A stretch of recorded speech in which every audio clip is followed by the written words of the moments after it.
my dear colleagues. Welcome to INGET Zoom Series 39. Today, our guest is a dear friend of mine, Dr. Betül Bal Gezegin. Betül Hocam works as an assistant professor in the Department of English Language Teaching at 19 Mayıs University. She got her MA degree at Georgia State University, Applied Linguistics program in the USA as a Fulbright scholar. She holds a PhD in foreign language education, and she got that degree from the Middle East Technical University. Her academic interests mainly lie within the domains of corpus linguistics, intercultural communication, CAL, and EAP and ESP. Of course, she has several different publications, national and international. This evening, the title of her talk is New Trends in Language Learning, Data-Driven Learning, or shortly DDL. Thank you very much, dear Betül Hocam, for accepting to be here with us this evening, and welcome again. And the screen is yours now. Thank you, Aydan Hocam, for this warm opening. And actually, it's my honor to be here, to be invited by you and to be with these wonderful people in our field on the summer night. So let me share my screen and then start the presentation, which will also include the thanks part officially. So just a minute, please. I'll start sharing. Okay. Here it comes. Well, we have been using Zoom for the last 1 year, as you know, but still, sometimes when we're excited, we can't see where some things are, right? So it's always like the new beginning again and again. Okay, so you can see my slide right now, right? Yes. Any problems with hearing me? I guess not. All right, so welcome everyone. As you see, the title of my presentation is New Trends in Language Learning, Data-Driven Learning. And whenever we see this phrase new trends, it like makes us feel excited, as if we're gonna like create a new world. But we will see if this is the case in our presentation. And okay, as you might have seen, most of the time, our dear girl Hoca starts her presentations with thanking people. And I said, okay, this time I will do this too, because I think thanks should come first when we are full of energy, you know, fresh and updated in the beginning of everything. So I wanted to start my thanks part as girl Hoca. So first of all, I want to thank, of course, INGET. This is a great group of people I feel that I belong to, and I'm very happy to have such a group in Turkey, and I hope that this will continue long years. So thank you, INGET family. Of course, our participants, without whom it would be impossible to do this series, right? And participants who are teachers, teacher-to-bes, students, researchers from all over the world. So everybody, thank you for coming here tonight. And my special thanks goes to Aydan Hocam. Actually, I haven't taken any courses from Aydan Hocam, and I feel very sorry that I met him not as early as I should have, but I'm so happy that she's in our lives as our professor. And I'm so like emotional now because this is like a dream for me to be with Aydan Hoca here, and I'm the you know speaker. So this is a dream coming true for me. Thank you, Aydan Hoca.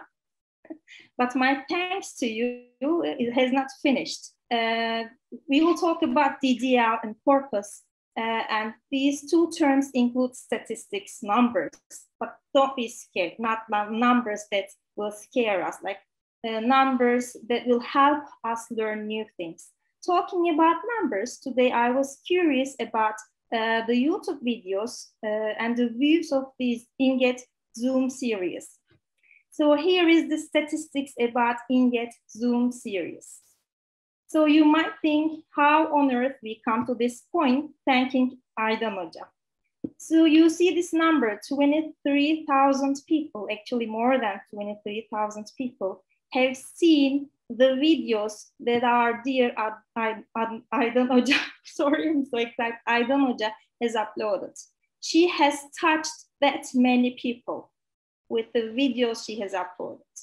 So just think about it. She is retired. Instead of like dealing with videos, with technological things, she could just sip her coffee, sitting lovely in her house and, you know, reading her books, but she hasn't stopped. And this is the inspire that we should get from Aydan Hoca and keep working on in our fields. Maybe she is not aware of the fact that she is actually touching our lives directly or indirectly, one way or another. This is just to give you a short idea of how she's touching our actually courses, you know, materials. This is a question actually that I asked my students in one of my courses. Let me read it. So question 3 says, based on Professor Aydan Ersoy's YouTube videos on storytelling, create a video in which you are telling a story. Imagine that you're reading a storybook or directly telling a story to your students in a class. Once you finish your video, write a reflection paragraph of what suggestions from Aydan Hoca you used in your video. And this was actually in my midterm, final, and even in makeup course. So there was no like escaping from watching these videos. So thank you, Hocam, for inspiring us with all the things you're doing us. Okay, so let me keep going. Aydan Hocam has already introduced me, but I wanted to just give you a picture of my educational background. It started with METÜ. I was a student at METÜ in the ELT department, but also in the Department of Sociology, which is like my hobby, let me say. Then I moved to Georgia State University to do my master's degree in the United States as a Fulbright scholar. As you see, this is the biggest circle in the slides because this is the place where I have learned about corpus and DDL and all this stuff. And this is the place actually where I became, let's say, expert in this field. Then you see Amasya University, which is my hometown. I worked there for 10 years and like paid my debt there, loyal debt, because it's my hometown, and moved to Samsun, 19 Mayıs University recently. I have been teaching here for more than 1 year, 1.5 years. And you also see Anadolu University here. I am a student now at the same time. I am a student in the Department of Web Designing and Coding. And I am a lifelong learner, actually. That's why I wanted to show you this slide. Learning should never stop. Okay, so what is this presentation, this talk will include today? I will not follow these very strictly, but these are just to give you an idea of what we are going to talk. I will introduce DDL. So in some parts, you might feel that this is too much theory or descriptions or, you know, definitions, but in order to learn it better, we have to know what it is. Then I will move on to more practical parts and tell you about some ideas of how to use this new approach, DDL, in our language classrooms.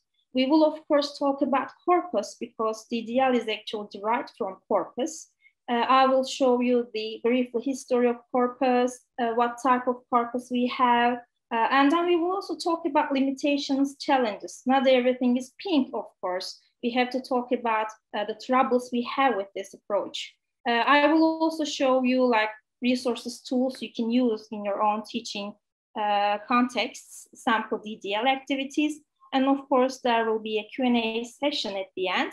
So I think, I don't know, John, we will leave all the questions to the Q&A session. Okay, so please write your questions in the chat box or wherever you want, and you can ask them. All right, so before I start talking about DDL, I have a question for you. this is the question. What are some new trends in language learning and teaching that you have recently heard? Just pop up, type in some new words, phrases, new terms that you have heard. And now I'm reading the chat box. Emre says call, Ali says clear. Okay, what else? Sedat says people. Okay. Any other new words that you have heard? And dialogical learning, okay. Blended learning, yeah. Okay, so let me show you some other new trends that are popping up nowadays. Task-based learning, it's not that new, but we're still discussing it. AR, augmented reality, VR, virtual reality, gamification is becoming very popular. So those of you who are interested in like futuristic like approach that you want to work on, this is a field that is being that needs to be elaborated and explored.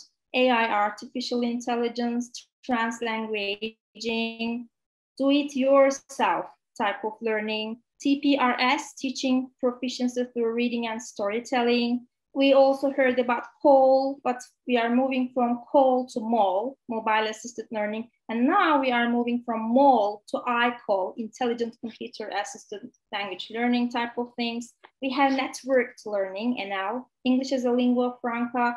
One of the Zoom series, Inget Zoom series was on that, as you remember. We also have embodied learning, blended learning, STEM, STEM, flipped learning. Flipped learning is also becoming very popular, and there are studies from Turkey too, as you might know. MEF University is trying it. And if you're interested, you can just watch their YouTube videos, how they are doing flipped learning in their university. Okay, but what about data-driven learning? This is another topic that is being discussed recently, and this is actually the topic of today, data-driven learning. Let's look at some definitions of it. It is actually it's a term first coined by John Timms in 1990, so it's not very old. It has become apparent in 1990s. It is a method in which learners read large amounts of authentic language and try to discover linguistic patterns and rules by themselves.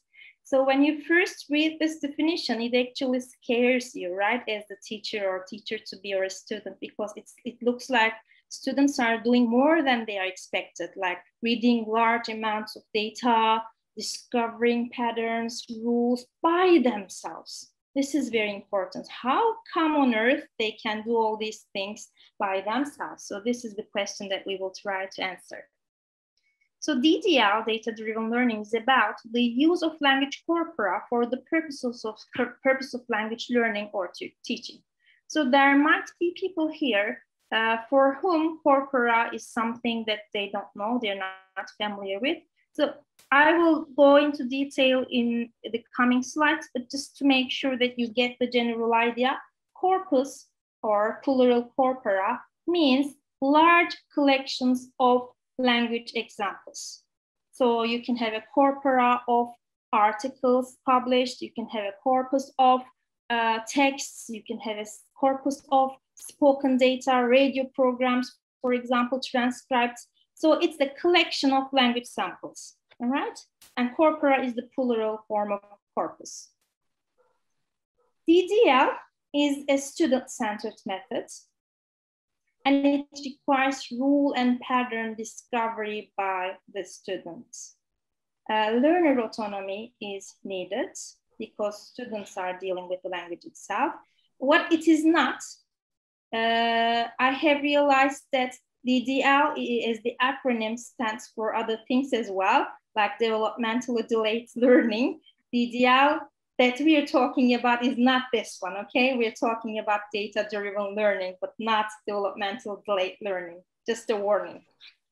But for me, DDL is something else. As you see in this picture, it is actually getting our hands dirty. But with what? With the language itself. Okay. Let's have a look at the use of computer-generated concordances to get students to explore the regularities of patterning in the target language. So by just looking at this definition, you can say that we need computers in DDL. That's true, because we can't talk about computer and corpus. It's not possible to separate them because you analyze language with the help of by means of computers. Otherwise, it wouldn't be possible. So John says it is the attempt to cut out the middleman, so the person, the third party, whoever it is, as far as possible, and to give direct access to the data so that the learner can take part in building up his or her own profiles of meaning and uses. So data-driven learning, again, is a pedagogical approach to technology-enhanced language learning involving either teacher-printed concordances of pre-selected corpus data. So it can be either the teacher makes the handouts from the corpus and gives to students, or students directly using the computers and reaching the data and analyzing it. So it can be in both directions. Another definition comes from Bolton, who is like the most cited person in the field of DDL. He says in a DDL class, learners are not taught overt rules. Okay, it's not your job to go to the board and say, here is what happens. If plus, whatever plus, you know, all these rules. You don't do that. It's not the place of DDL. But instead, you allow your students to discover language-related structures like target words, collocational groups, and at the end to detect those specified language patterns among multiple samples by getting help either from corpora as a mediator, as a portable teacher, or from concordancing lines like sentences from corpus with words line by line as an awareness raising tool, okay? So as you might have noticed, this awareness raising has becoming more and popular these days because teaching is out, but creating awareness is in. We can't teach, but we can create awareness. So DDL is also following this principle actually. So talking about all these definitions, I know that you feel like I'm trying to create a classroom like this and imagining a student like this, which is not likely, right? Okay, don't get scared because DDL is nothing to do with these two pictures. It is actually happening all with computers and students who are motivated enough. Okay, so what does DDL mean? It is actually the use in the classroom of computer-generated concordances to get students to explore the regularities of patterning in the target language and the development of activities and exercises based on these outputs we have from these corpus. This is actually one of the most promising avenues of research in computer-assisted language learning. What we're talking about is learners' use of concordances. Let me move on to this slogan that I have also used in abstract for Aydın Hoca, sending Aydın Hoca, every student a Sherlock Holmes. So why do you think we have such a slogan in DDL? Can you just write in the chat box, what does it have to do with Sherlock Holmes and DDL? What's happening here? Just a couple of answers I need to get.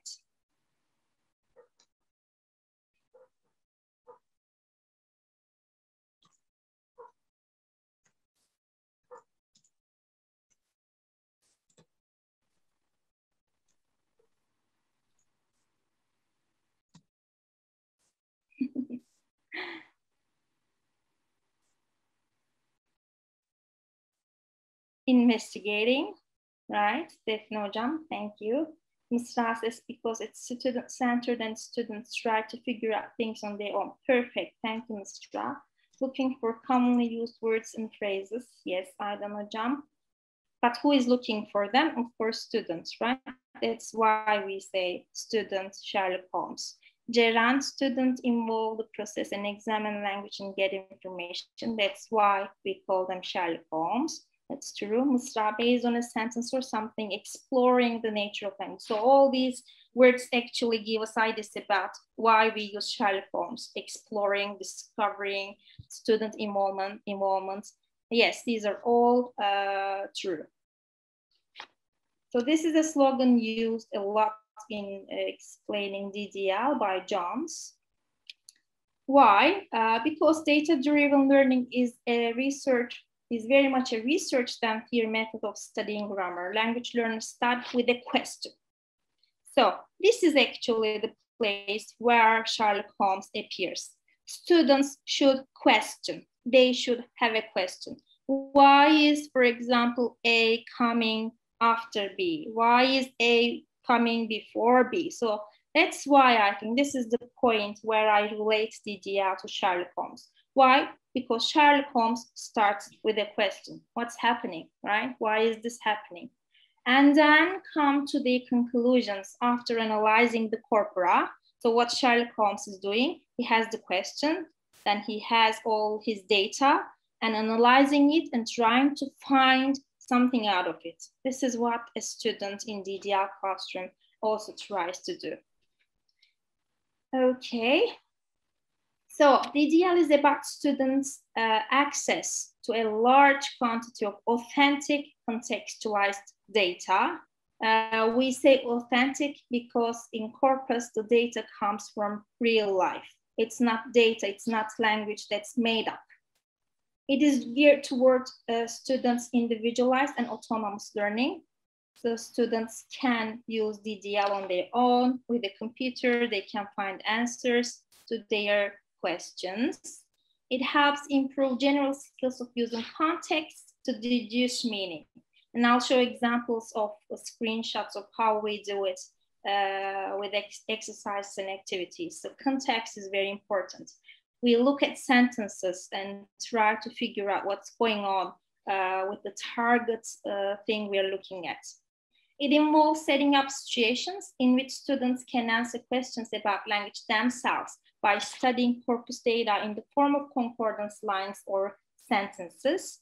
What we need is inquiry, okay? It stimulates inquiry and speculation of learners. So why is this happening? Why is this happening here but not there? So these should be the questions students asking.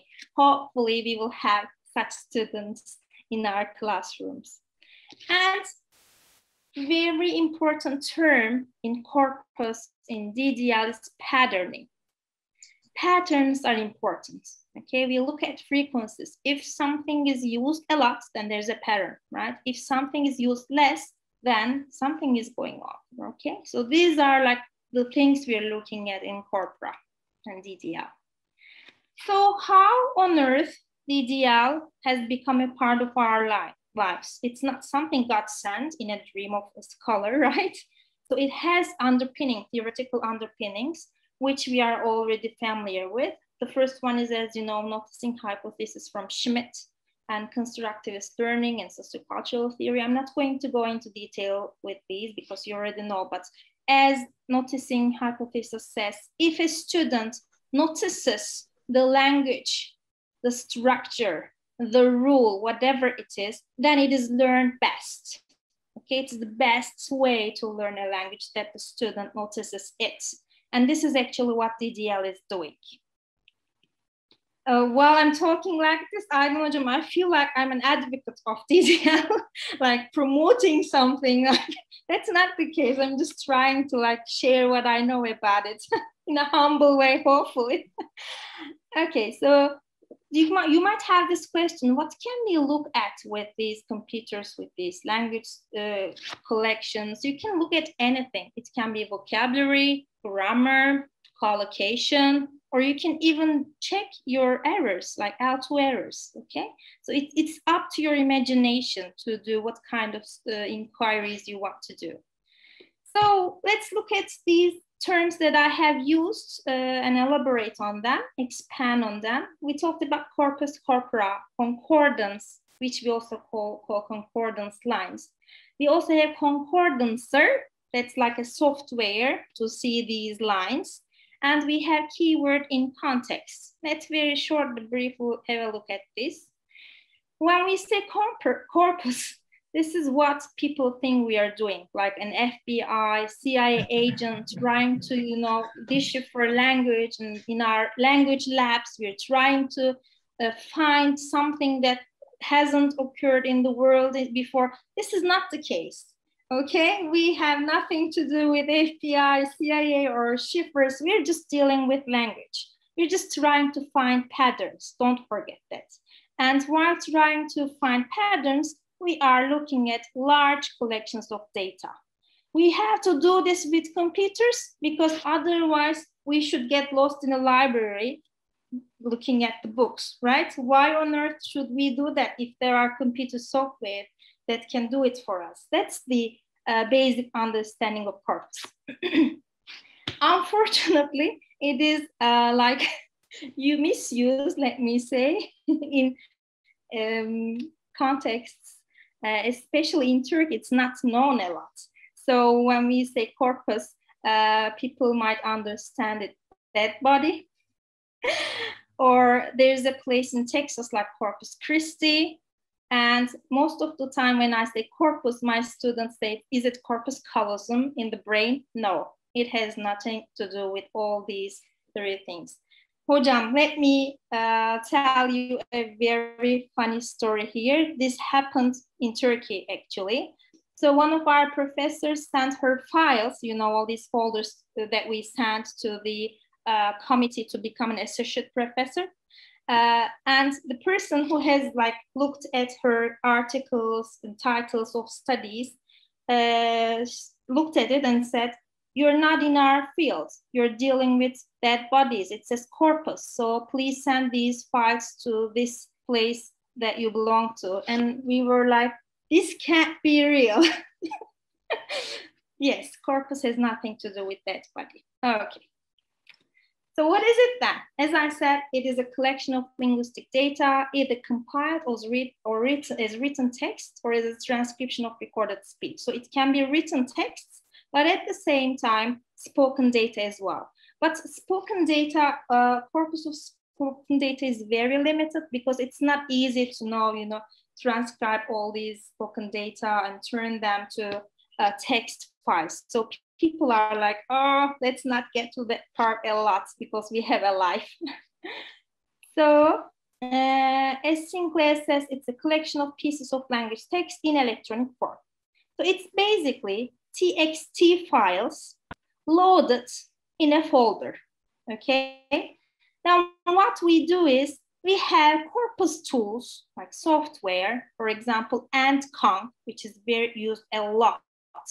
We have this software in our computer. What we do is we upload all these TXT files in this software and tell this software to do the inquiries for us. We want to say what comes after mention. We say, for example, mention and then plus something. So these type of search we are dealing with, okay? In a very nutshell, let me say. Okay, so the text should be machine readable, which we mean texts in TXT format, plain text. So sometimes that's why people say, I am cleaning my corpus. You have to get rid of, for example, images, numbers, things that are not related. We just need texts. A corpus is a collection of natural occurring language texts chosen to characterize a state of variety of a language.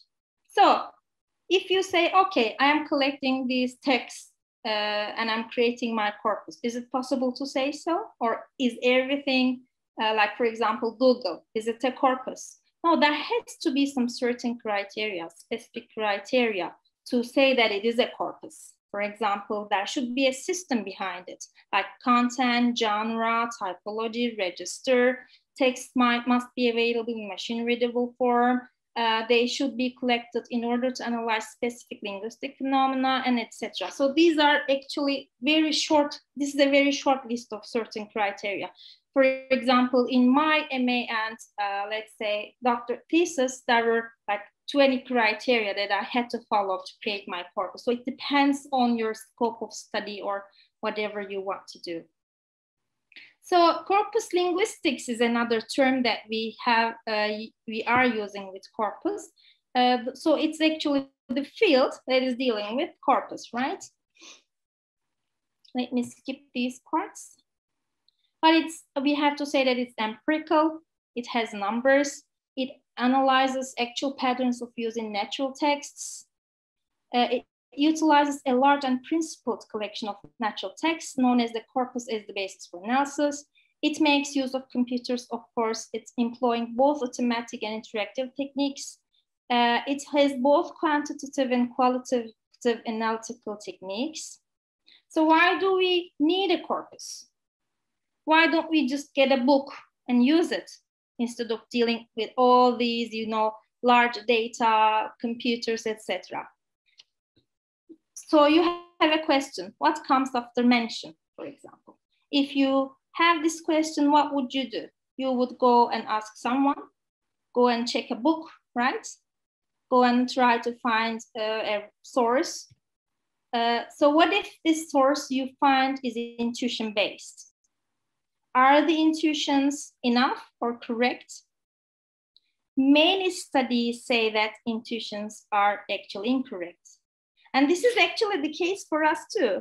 If somebody asks you about questions about your first language, let's say Turkish, how would you say that this is 100% true? It would be intuition-based, right? You just think that, oh, this is how I use it, so it should be like this. But is this always true, right? No, it's not. Intuition alone is not enough. We need some real examples, real data. We need some numbers, frequencies, patterns. Native speaker intuition is unreliable, provides no information on frequency of occurrence. You can't just say that this is true because this is how I use it. Come on, this is not scientific, right? So we also have existing prescriptive rules that we have been memorizing all our lives.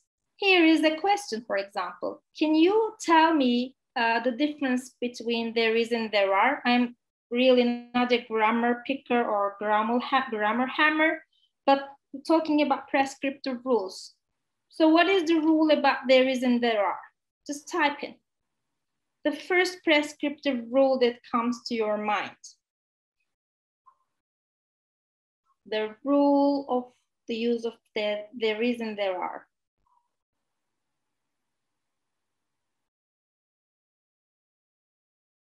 Okay, singular, plural, singularity, plurality. There is singular noun, there are plural noun. Yes, this is the prescriptive rule. But when we look at the corpus, we see many instances of examples like there is people, right? So what's going on? So if the number of such instances is too large, if they are so frequent, then should we teach them? What's going on, right? This is what corpus is telling us. Here are some questions that you might have and ask corpora. Is starting always replaceable by beginning, for example? What would you think? Or is it only time that is immemorial? Do you always say immemorial time? What about think of versus think about? Is there a difference, do you think? Or worth to do or worth doing? Another question, is sheer a synonym of pure, complete, utter, and absolute? So remember in the beginning, I said that we need students who have questions so that we can have DDL, right? And these are some of the questions our students should come up with, should ask, should have in their mind. And in this moment, what we do is we say, let's go and check corpus, okay? Because I don't know if it's worth to do or worth being, or is it starting or beginning? That's why we have to consult something. What if we didn't have corpus? We know that a corpus is a more reliable guide to language use than native speaker intuition, especially if your native speaker is like this, saying that I have the best words, trust me. Never trust such big sentences. I don't know, John will kill me because I promised her not to talk about politics in my presentation. Sorry, John, I'm just skipping this part very fast. Okay, some other questions that we should have. Is it better to say X or Y? What is the difference between saying X and saying Y? Is it possible or natural to say X? So what we do is, oh, here's another question for you. Handsome, the adjective handsome. What would you use with handsome as a noun? Handsome what? Type in the chat box, please. Handsome woman, I don't know, Jam, okay. Handsome man. What about others? What do you think? Handsome guy, Pelin, okay. Yeah, handsome girl, boy, morning tip, handsome salary. Yeah, actually, when we just think handsome, there is always this prescriptive explanation saying that handsome is used for males and beautiful is used for females, but corpus tells us something else. It is used a lot with dogs, for example. Handsome dogs, handsome house, handsome garden, handsome building, right? Handsome salary is something we don't get and we won't get. Okay, so there is plus plural. Of course, we talked about this. So we're talking about corpus, but what types of corpora we have? We have general corpora, specialized corpora, comparable corpora, learner corpora, and there are many other types of corpora that I cannot list here because of time limitation, because I have good activities for you. But just to give you an idea, there can be a diachronic corpus which shows us change across a time frame. So you look at, for example, English in the Shakespearean time and you compare it with today's language. For example, people look at these things and say that the term, the word gay was never used at those times, blah, blah, blah. So they are comparing, for example, terms, vocabulary in these diachronic corpora. We have monolingual, only one language, corpus of American English, for example. We have, for example, learner corpora, corpus of, for example, Turkish students, written texts, essays, for example. Okay. We have tagged corpora, which means that people are like tagging verbs, nouns in these texts. So different types of corpora are available.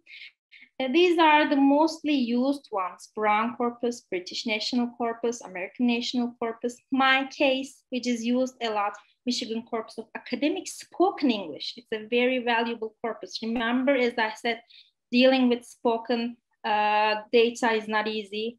We have Michigan Corpus of Upper Level Student Papers. This is a great corpus that I use a lot.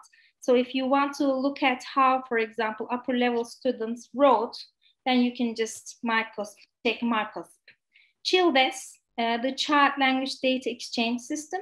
It also includes Turkish children language examples too.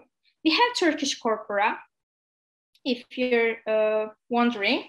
One is in Mersin University, a Turkish corpora, a large one, a general one.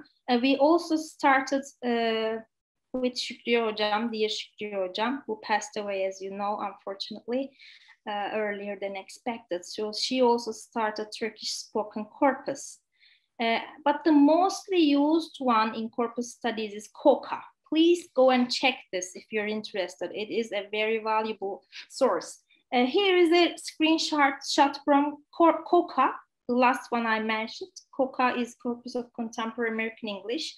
This is how it looks like when you first visit the website. You just write here whatever you like, and then it pops up all these samples that you want to look at. Oops.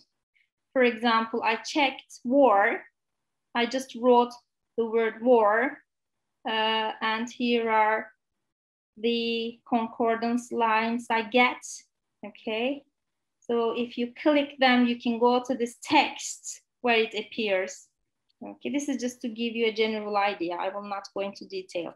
It also gives me an idea of how it's used. For example, war is used in spoken a lot, as you see the numbers, compared to fiction, for example. There's a large difference between spoken and fiction in using the word war. In academic, it's around these numbers. So it's also comparing years. As you see, the highest number is between 1990, 1994.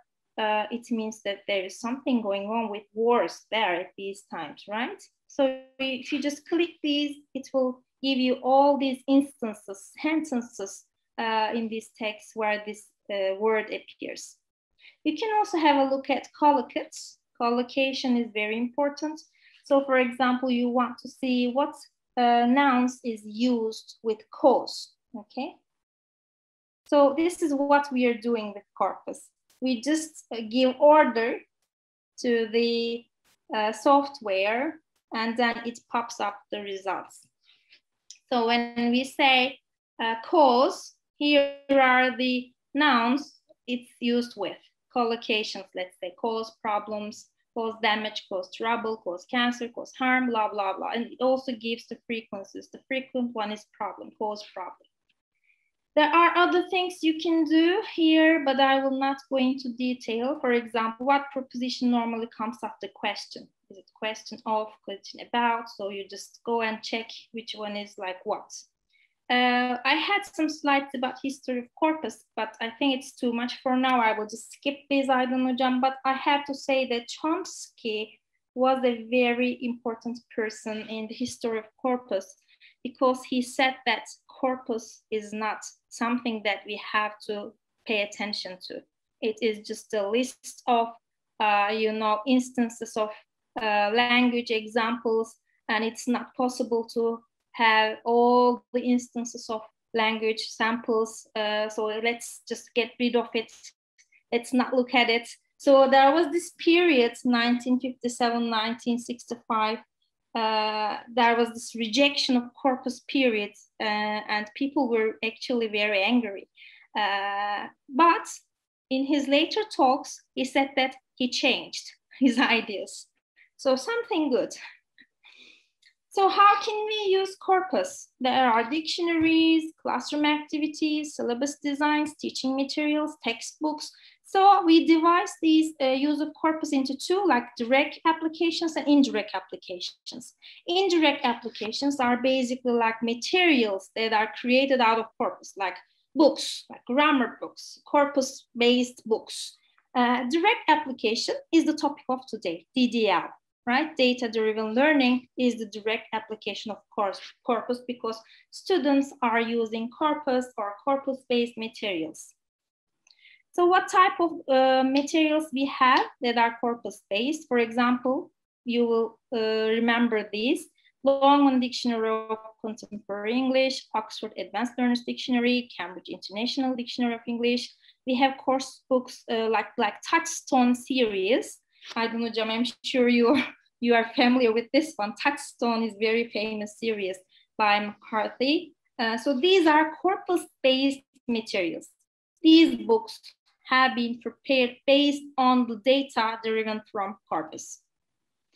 So this is very important. Please pay attention to this slide. This is actually showing how DDL is important. We always talk about this 3P approach: presentation, practice, and production, right? I mean, they talk about, but it has changed to 3 I's with DDL.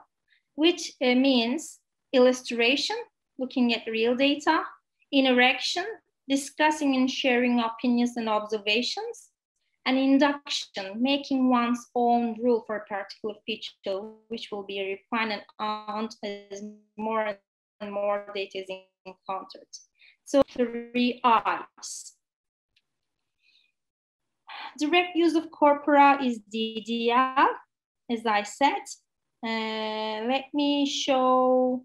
Oh, the first thing we talked about, corpus and corpora, its short history definition. Now let's have a look at concordance. You're already familiar with it now because I have shown you what it was like. Concordance means it's the list of words, particular word or sequence of words in a context. So let me show it. So this screen shows us the concordance lines of stay. This person, student, researcher, whoever, wanted to see how stay, where stay appears in the corpus and search it. And these lines are called concordance lines. These are very important because DDL, data-driven learning, is actually using these concordance lines, okay? So the activities are based on these lines. Students are using these lines to reach a rule, find a pattern, like discuss the frequencies, etc. So just looking at these concordance lines, if I were the teacher and you were my students, I would have this question to you. Have you noticed any patterns here? So for example, what is used after stay? Any patterns you realize? So I don't want any answers, but I'm just trying to show you how we ask questions based on concordance lines. Here is another one. The person typed you in the corpus, and these are the concordance lines that appeared. Another one, effect. So please tell me the rule here. What do you see in these concordance lines? Effect is followed by the preposition on, right? So who found this rule? I mean, looking at this data, is it me who said it? No, it's the student actually who realized it, right? This is why we say it is student-centered and not prescriptive actually. Here is another one, concordance lines from a tool called Corpus I. So this person typed help, and these are the concordance lines that appeared. Okay, so for example, what comes after help? Is it to, gerunds, infinitives, or I don't know, questions depends on your course. Quick, another term that we need to talk. It's not difficult. So quick is actually, let me show it. When the thing we are looking at appears in the middle, we call this keyword in context. Okay, this is what it is basically. And when you just click on it, you will see the context, the paragraph, the text, whatever, so you can read the whole thing. What about concordancer? Another easy thing. It's the software, the tool that help us to get all these concordance lines. The mostly used one is AntConc from Lawrence Anthony. He's a very nice guy, actually. I mean, very helpful, I meant. And he is like creating new tools and updating it very frequently. Please go and check Lawrence Anthony's website if you're interested. So there should be some features of concordance lines, like for example, it should be fast, etc. But I'll skip these parts. If you're interested, I can send this PPT file to anyone interested. What can you do with all these information in your classes? You can have filling blanks in concordance material, completing or guessing the wider context of concordance material, using concordance materials as a reference tool for various exercises focusing on grammar, usage, vocabulary. You can have discourse-oriented exercises, for example, looking at discourse markers. How is "or" used? "Well" is used, for example. Comparing the meanings of uses of expression in different types or samples of writing. You can compare like academic writing to science, I don't know, fiction, literature, You can explore emotional tone or style, comparing the tone of certain concordance items between different genres. Freely using a concordancing program to assist writing, correction. You can even just check your writing. If I'm writing correct, just check it and find the results. You can check meaning, you can check usage, you can check collocates of a word, set pieces, phrasal verbs. You just need to formulate the question, devise a search strategy, observe the examples, and draw conclusions. This is the steps of using DDL. But sometimes manipulation is required. What do I mean? Sometimes, since this is authentic language samples, what we get is like very confusing concordance lines, which might be very difficult for our students to get, to understand. So as a teacher, it's in your hands to manipulate your concordance lines, like select some of them, skip some of them. So manipulation is all up to you. What are the roles in DDL? Actually, things are changing. The teacher role is becoming a research director. You're helping your students to, navigate through concordance lines. It's no longer transmitting information to the student directly and explicitly. You are asking your students to find their answers, the rules. So you're a facilitator of the learning process, helping the learners to interpret the data, giving them advice on how best to search the corpus, analyze their search results, etc. What about student roles? They are becoming Sherlock Holmes, right? They are researchers, developers, active language learners, but it's not an easy job because they get to grips with new material, the corpora, new technology, the software, concordancers, for example, and a new approach all at once. So my suggestion would be just take small steps. First, train yourself as a teacher, and then take small steps to train your students. But once you get used to it, you will love it. Okay, I'm skipping these parts. There are many benefits found in the earlier studies. For example, we know that intuition doesn't work. So many rules derived from intuition simply do not describe actual use. So let me skip these parts because I have a summary of them. I'm running out of time. I'm checking my time and it's already 1 hour. I don't know, John will be angry. So I will just point to the important parts. So DDL provides rich and authentic input, which we need, especially in EFL context, right? We're killing ourselves and saying we don't have authentic data. Come on, now we have. Now use it. So we have transforming students from passive learners to active ones. Actually, this is not too scary because the generation coming is very different than us. You see how we deal with Zoom. We're trying to find the features. My 8-year-old kid is teaching me how to use Zoom. So they are better than us dealing with technology. Don't think that students will get lost. I'm sure they will do better than us with corpus too. Actually, they provide a helpful, very different and very innovative approach to vocabulary learning, for example, creating language awareness, etc.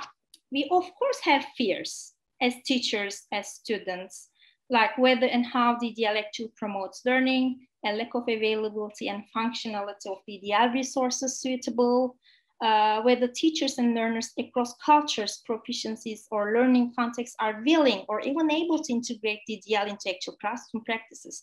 They will just say, oh, okay, just don't try it because we have the book, right? Unfortunately. But I think the world is changing. We have to be open to new approach, new methods that will help us create our students thinkers, right?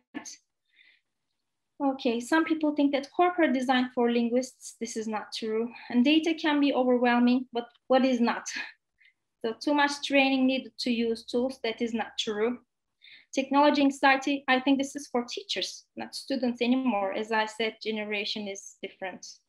We have some barriers that like fears, but we can get rid of them. Okay, so there are some studies from Turkey too Actually, there are several of them, but I have found this one very practical to put here. So Özbay and Olgun, for example, compared learners' acquisition of English preposition forms using traditional textbook-based instruction versus printed concordances. Remember the concordance lines? So they just printed them and gave to the students who are high school students, and they compared the results, and they found that actually students liked concordance lines, and they did better, actually. I don't know how better, but they did better over those who use textbook materials only. Another question that you will ask, I'm sure, is about the age of students, right? How can my, I don't know, primary students can deal with it? Yes, it's not easy with especially young learners, because dealing with concordance lines needs language proficiency. And Balance and Coxhead actually has a recent publication, and they say that there is an average vocabulary load of 4,000, 5,000 word families is required to understand concordance lines. So if your students don't have that competence and let's say word proficiency level, then it's not easy. But this doesn't mean that we shouldn't give it a try, because there are also studies, a recent one. Let me show this one. Crosswade and Stell, they used Scale, a tool, for 2 5-year-old boys in private tutoring, and they found that the students were highly motivated using corpora. So things are changing, as I said. Maybe younger learners will also like it. Okay, so as I said, the range of activities that are possible in DDL is wide. It is limited only by the imagination of the user, the teacher. Here are some sample exercises that I use. For example, I say, do you say discuss something or discuss about something?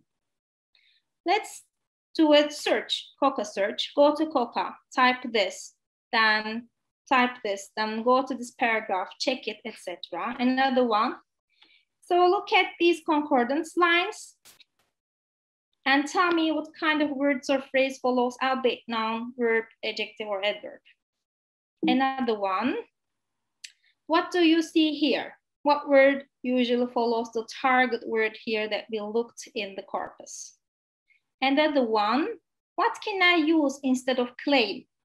Find the synonym for the word claim in your academic writing. So go to this link, type equal claim, and then find the synonyms, for example. For example, type red in the search box and tell me in which genre it's more common.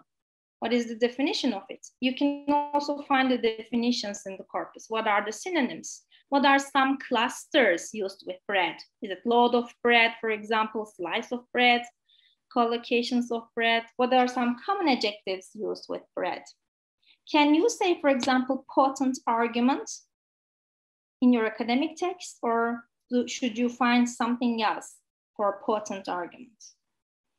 You can also have discourse analysis, like look at the word woman in the American English, history of American English, and compare how it was used. For example, in the 1940s, it was more sexist. We don't know. So you can have discourse type of studies too. There are also like multiple choice questions that I have recently found based on use of DDL. So for example, search for depression in the corpus. Which of the following adjectives does it collocate with? I think it's awesome. Students will get engaged with corpus and then do this multiple choice question answer thing. I have checked Facebook page and tried to find people who use DDL in their classrooms.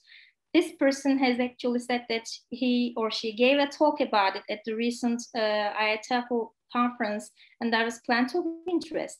So they looked at Aaron corpus and using earning calls, for example. He says DDL is great for teachers working in a special ESP context, English for specific purposes. There are also some fears, as I said, the messiness of corpus, but this person says that if the task is right, the unfinished look isn't a problem. This is actually the point where I'm trying to get. It might look scary, it might scare you, I'm sure it will, but if you take small steps And if your task and instruction is clear, then please give it a try. Why not? And I really like this sentence. Don't focus on what you don't understand, but on what you notice, and especially in the concordance lines. So you have to have guided practice in the beginning, familiarize the students, preset search parameters, steps one at a time, and you can always blend DDL activities with other activities. We're not telling you just focus on DDL and use it all the time. No, just create richness and rewrite in your classrooms. There are books out there that can help you, like academic writing with corpora, data-driven learning for the next generation. Have a look at them, they will help you. One that I'm using a lot is this one, the Routledge Handbook of Corpus Linguistics by O'Keefe and McCarthy. There is a, okay, I'm coming to the end. I don't know, Jam, I know. Okay, so we talked about corpora and we said that it's becoming more important, right? There are numerous advantages of using corpora, both for language learners and teachers. One is obtainability of authentic linguistic data, which we are actually looking for, right? Corpora have different types based on type of data. There are mainly two types of use of corpus, direct, indirect. Indirect ones are materials out of corpus, like course books. Direct uses DDL, okay? Don't forget this part. Direct use of corpora is called DDL, as you know. Concordances are software programs that, when connected to a corpus, allow users to search for all occurrences of a word. The use of corpora and concordances is seen as a promising method. So please don't forget that. Even Ziya Hoca, our Ministry of Education, you know, Ziya Selçuk, has just released a video saying that they are working on corpus and creating a group of people, you know, experts dealing with corpus. No politics. Okay, corpus tools have become much more user-friendly, I know. So please get yourself updated with all these tools. Don't forget, there are various ways and aspects of concordancing for language learning, both for the teacher and the learner. There are numerous possibilities. Just keep yourself updated. And I think you should, as the teachers, we should, as the teachers, be Sherlock Holmes too, not just students. If we lose our motivation, then students will get lost. Don't say that I can't do it. Just give it a try. And we should stop feeding our students. And this is actually my last slide. We should stop spoon feeding our students and let them explore. This was the final remark of my presentation. Gelecek yılların notları bulunmasın. Not vermeyen kızın notları gelmesin. İlber Ortaylı'nın öğrencilik notlarını da almayalım. İktisat bölümü için Ahmet abi özel kokteyli de hazırlamayalım. Gidelim, kendimiz bulalım. So it should be us who is creating our data, rules, patterns, etc. And my final quotation, tell me and I forget, teach me and I remember, involve me and I learn. DDL involves students. Thank you. If you have any questions, no, sorry, you have questions. If you want to see my references and all these resources, just send me an email and I'll send all these files to you. Aydan Hocam. Thank you very much, Betül Hocam. In fact, if you want to share your slides, you can send it to us and then we can put it on INGET Facebook page and people can reach it there rather than you dealing with individuals and sending your PowerPoint presentation to individual people. They will just come and pick it up. Erdem Hocam has mentioned one of your works, in fact. I think you forgot to mention Bal Gezegin, Akbaş and Başal's work. Yeah, a very recent one that's going to be published. Yes. We have a group of students. Actually, I was going to talk about it, but I forgot. Thank you, Erdem Hocam. So we have trained a group of students on using corpus. And then we compared this group of students who already know about corpus with those who don't know. And we gave them a text full of errors. We told them you're going to use corpus for this group. And correct these mistakes, errors that you see by consulting corpus. And we have other groups. You can correct the text however you like.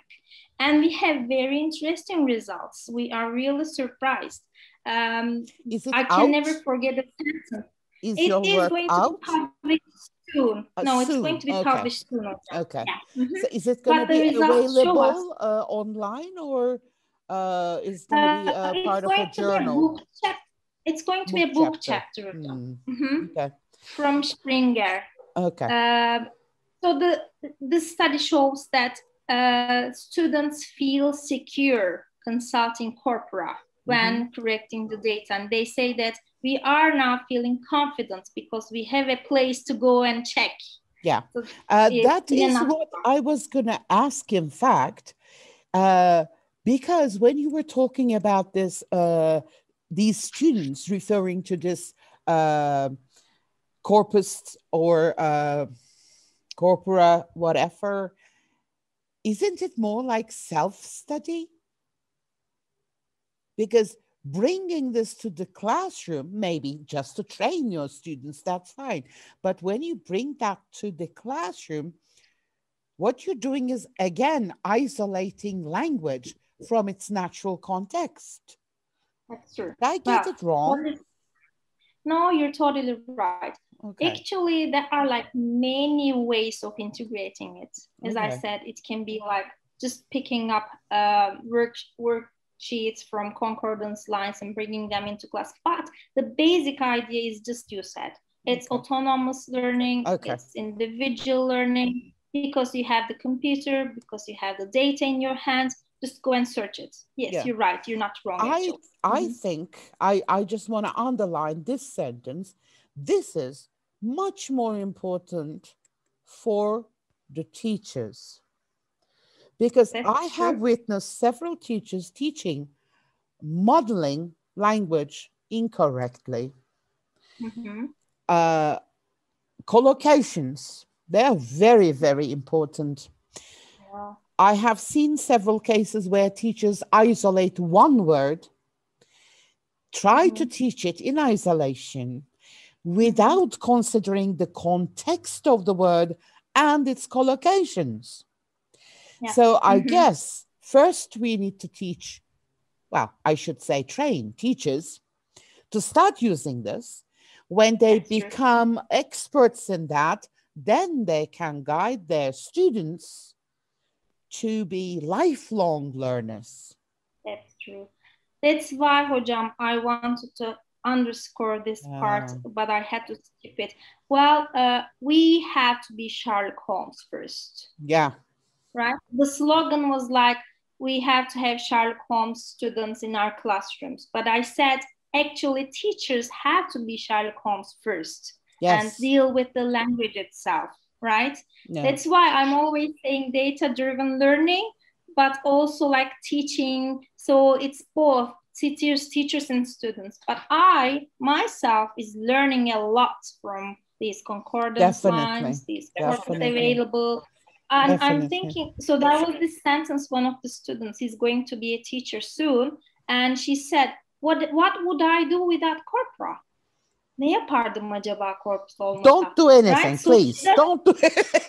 Because as Erdem Hoca says, some teachers are pulling halay hocam. Yes, I totally agree. Well, in fact, we're dealing with a foreign language. This is it. Even in our native language, there are things that we don't use, which are not a part of our idiolect. So when we hear them, we kind of get, what does that mean? How is it? How do they use it? You know? So we can never be 100% expert in a language, even in our native language. So please never say, I speak English perfectly well. Always keep your corpus dictionary or whatever, reference somewhere on your computer. Check it before you teach it, please. And it's very simple, Hocam. It looks scary in the beginning, but once you get used to it, it's very simple. I see some of my students here who started using, and they say it has become a part of their life actually. Yeah. Like whenever you're writing a sentence, I know there are like tools like Grammarly or whatever, all these, but you have to purchase them. But instead, you can use Corpus and just look at the real data. It's not that scary. Again, I want to warn you because in our profession, there's a huge distinction between a method and a technique. Now, this is not a method. This cannot be used as the only way of teaching. It is a good technique, though, that you can always rely on. So please don't think that this is a method that you can pick, take to the classroom, teach. No, it's definitely not. I'm sorry, Betül Hocam. I answered the question because I got scared. I got scared because people may think that this is from now on how we should teach. No, this is only a helper for you. Don't forget that. Okay? And help your students. Show them how they can check themselves without needing you. Now, Allah aşkına, stay away from Google Translate. Oh, yes, please. Please. So just look at this last sentence here that I said, blending, right? This is showing us that we can't say I'm doing this solely. It's the only thing I'm doing. No, it's not possible. Of course. I mean, there is no best thing, just create richness and variety in your teaching and learning also. Yeah. So that's why I said blending all these things that I have talked about with other activities, right? So Peki, Betül Hocam, you have given different examples when you were talking about the concordance lines. You have given function words, such as pronouns, as examples, and you have also given content words, such as stay or what was the other one? I can't remember. Whatever. Which one do you think, Erdem Hocam, is there something that you want to say? No? Okay. Yeah, it was help. Oh, okay. Thank you very much. Okay. So what I'm going to ask you is, which one is more practical? Checking the content words or function words? Such as a pronoun, for example, when you look at how you is used. Jesus, you're going to end up with hundreds of pages of, I guess, corpus. I get this problem all the time, actually.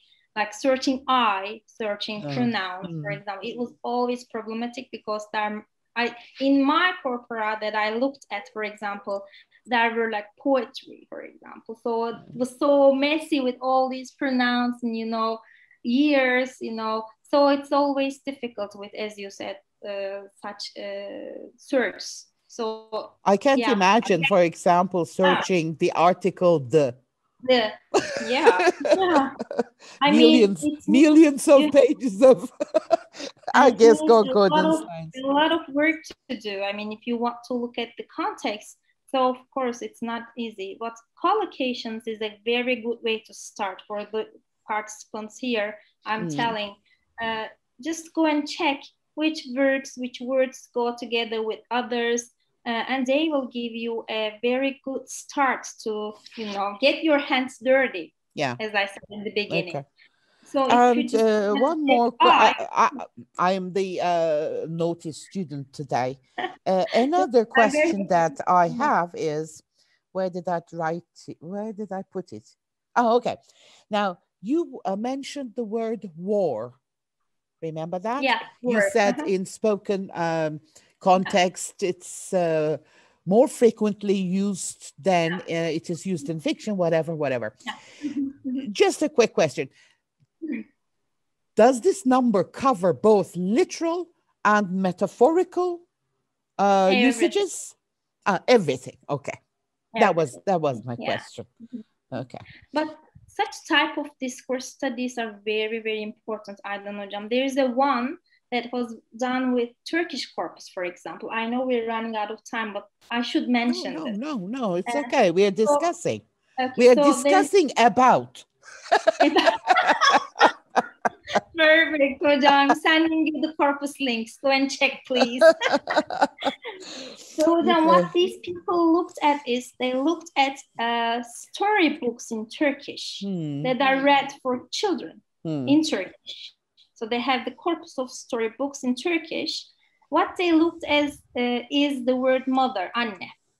Okay? So very simple. Kids book, mother, anne, and that's it. So what might be the results? Where is the mother all the time? In the kitchen. Of course. Doing the cleaning. Of course. But what about father? Always outside, in the living room, reading newspaper. Yeah. So nothing has changed.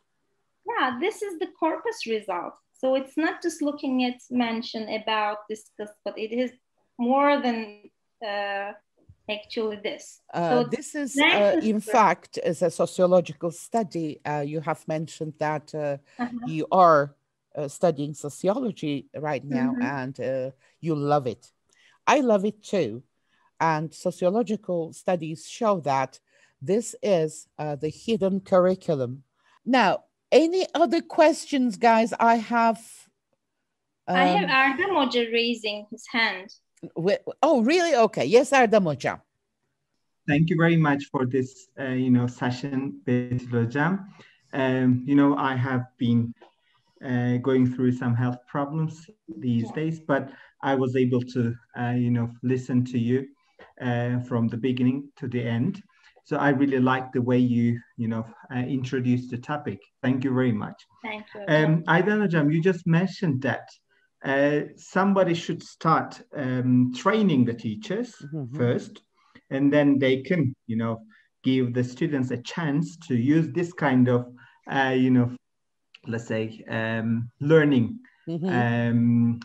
technique. There's a group doing this. It's my honor that a TÜBİTAK project has been accepted, organized by Associate Professor Ahmet Başal, Assistant Professor Erdem Akbaş, Assistant Professor Betül Bal Gezegin, to train 25 English language teachers living in Istanbul. We thought that somebody should start from somewhere, and although this is just a very small step, but it's a giant step for Turkish context, I believe. And what we do, we also train our students.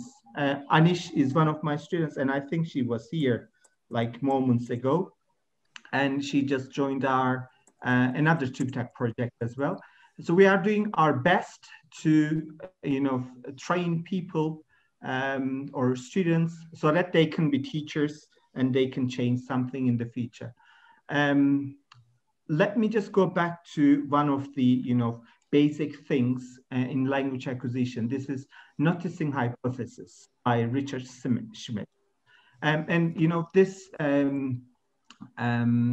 hypothesis was proposed by Schmidt to talk about nothing is learned until you notice it, right? Some people may say that noticing does not really result in acquisition, but we should admit and accept that it's the starting or departure point for, acquisition or learning. So if we make our learners notice something, and I call this ka-ching moment or aha moment, when this happens, then the learning starts.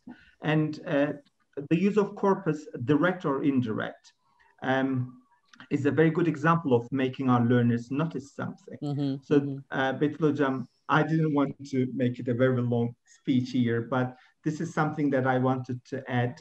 So let me also tell you that I'm proud to work with Betül Bal Gezegin in the honor is mine. my academic life. Thank you very much. Thank you, Erdem Hocam. Thank you so much for your contribution. And I think it's just the starting point that what we're doing is we will do more, Erdem Hocam, because we have professors like you enlightening our path. Well, in fact, you're going to teach me. Because, you know, we are getting old. I know you're going to say, no, you're not going to, but we are getting old. So in fact, I feel proud of my young colleagues like you guys, Erdem Hocam. You said that Hocam is somewhere here. I saw him maybe hiding someplace now. By the sea. Whatever, but still, I feel so hopeful seeing you guys. And I know that you're going to do lots of good things. Hocam, let me mention just one event that I wanted to do. Let me share my screen again. When you just search workshop corpus, this will pop up. Can you see it? Yes. Can you see the screen? Yeah. Someone was asking the Turkish word for this. So derlem, as Erdem Hoca has suggested. Hocam, I did in Amasya, in such a small town. We had a group of educators on corpus from Lancaster University. This was a project that was also supported by TÜBİTAK. It was the first corpus event in Turkey.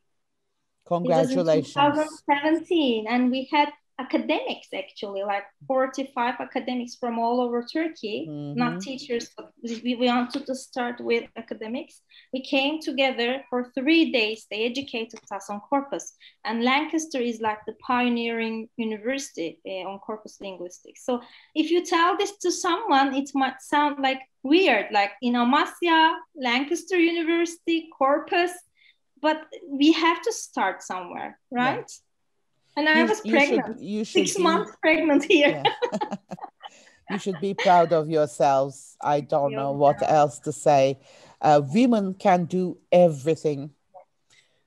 If you want, yes. Yes, when they want, they can accomplish everything.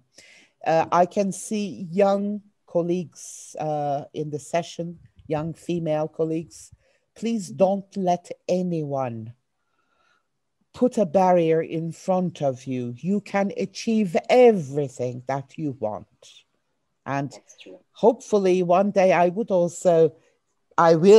also see you, these young colleagues, Aysel Eğerci, for example, Büşra Nurkut, for example. One day I will also listen to you giving a talk, maybe as an academic. Why not? Why not? Betül Hocam, thank you a lot. Thanks. I don't know really how to express my appreciation. We have learned a lot. Well, some of us got scared. But we will sleep on it, and tomorrow morning we will wake up with new hopes. Don't get scared. It's not a boring session. It's like too much theoretical thing sometimes. But I had nothing to do. No, of course. I mean, without theory, practice cannot happen. We all know that. And, well, of course, we got introduced to lots of different concepts here, but we will digest them. Don't worry. We need time. We will digest them and we will become good corpus users. Well, my idea is, Hocam, we actually have, like in our groups, we have like 25 students. We are talking about corpus. And I say, if at least 2 students are thinking about using it, then it's a win for us. You got me. Thank you, Hocam. Thank you very much again. And Erdem Hocam, thank you very much for your contributions. And my dear colleagues, of course, thanks a million to you, because without you, these sessions would not happen. Yeah. See? So your homework for next week is to check the collocations of happen. Okay. That was such a great ending, Hocam. Thank you Take so good much. care of yourselves. Thanks Thank again. you. Bye-bye. Bye Bye-bye. bye.